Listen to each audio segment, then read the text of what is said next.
She actually raised her glass, pointed at me in front of everyone, and said, "Ladies and gentlemen, my ex-boyfriend Daniel, proof that some people never move forward."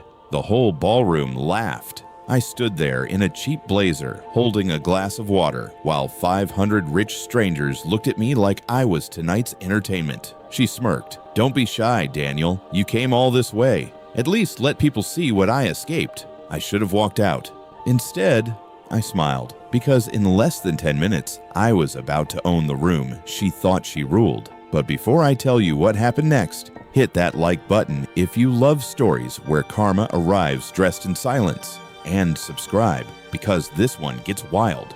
3 weeks earlier, I got a cream-colored envelope, gold lettering, perfume on the paper. Inside was a wedding invitation from Celeste Mercer, my ex, the woman who dumped me 7 years earlier because I was too poor to grow with. Her exact words, "You're kind, Daniel, but you'll always be behind." That sentence stayed with me, not because it hurt, because it motivated me. I built it quietly after that. No social media, no bragging, no revenge posts. While she was chasing status, I was buying assets. And 2 nights before her wedding, I finalized the acquisition of Web Consolidated, the groom's company. He just didn't know it yet. When I arrived, the place looked expensive enough to make people forget who they really were. Crystal chandeliers, champagne towers, people fake smiling through veneers. And there she was, Celeste. White designer gown, perfect posture, that same smile she used when she wanted to hurt someone politely. She spotted me instantly. "Oh my God, Daniel actually came."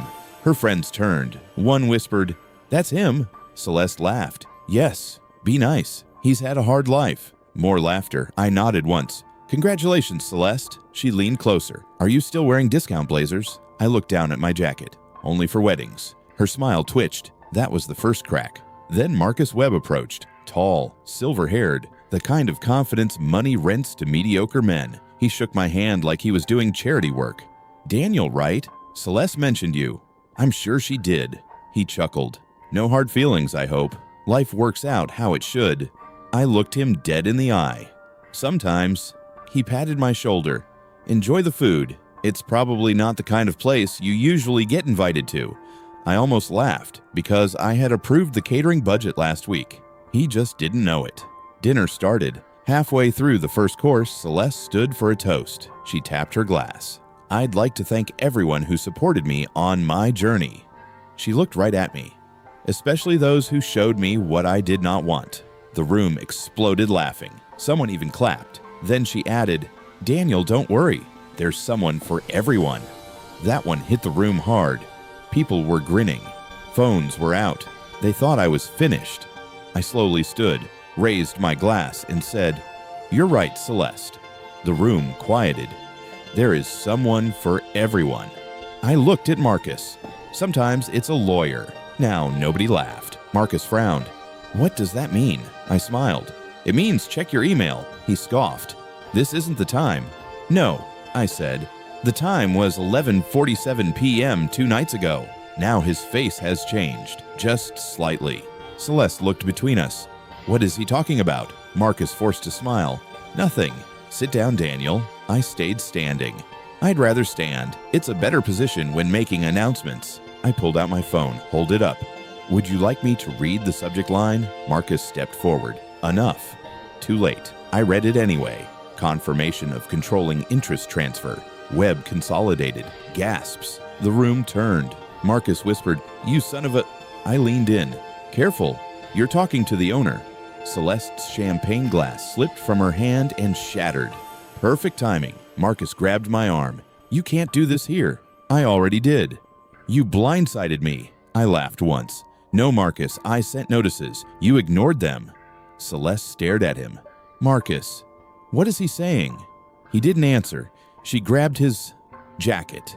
"Marcus," I answered him, "I own 51% of Web Consolidated." The room erupted. Whispers everywhere. Phones are fully up now, people recording. Some guests actually moved closer. Celeste looked like the floor had betrayed her.